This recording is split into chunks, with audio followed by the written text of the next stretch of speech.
Salam, əziz uşaqlar. Elektrik cəryanı mövzusunun ev tapşırığına baxaq.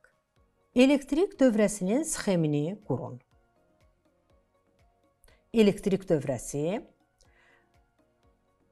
cəryan mənbəyindən, ampermetrdən, lampa və açardan ibarətdir. Onun sxemini bu formada qurmaq olar. Dövrədə elektronların hərəkət istiqamətini göstərin.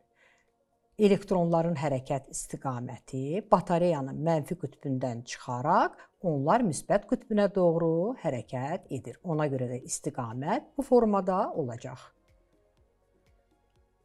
Dövrə elementinin adı ilə simvollarını uyğunlaşdırın.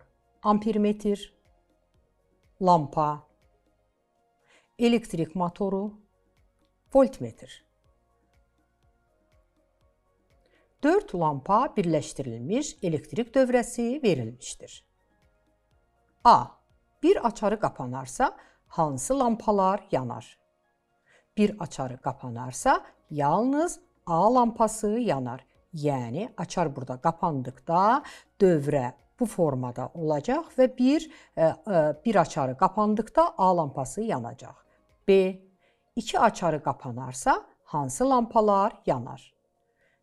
2 açarı qapanarsa, B və C lampaları yanar. Yəni, 2 açarını qapadıqda dövrədə cəryan bu istiqamətdə hərəkət edərək C və B lampalarını yandıracaqdır. 3 açarı qapanarsa, hansı lampalar yanar? Yenə də 3 açarı qapandıqda D lampası ilə B lampası yanacaq.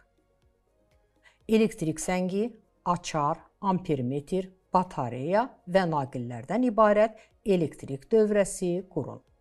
Elektrik zəngi, açar, batareya, ampermetr və naqil. Bunlardan ibarət dövrəni qurduqda belə bir sxem alınacaq. Diqqətinizə görə sağ olun.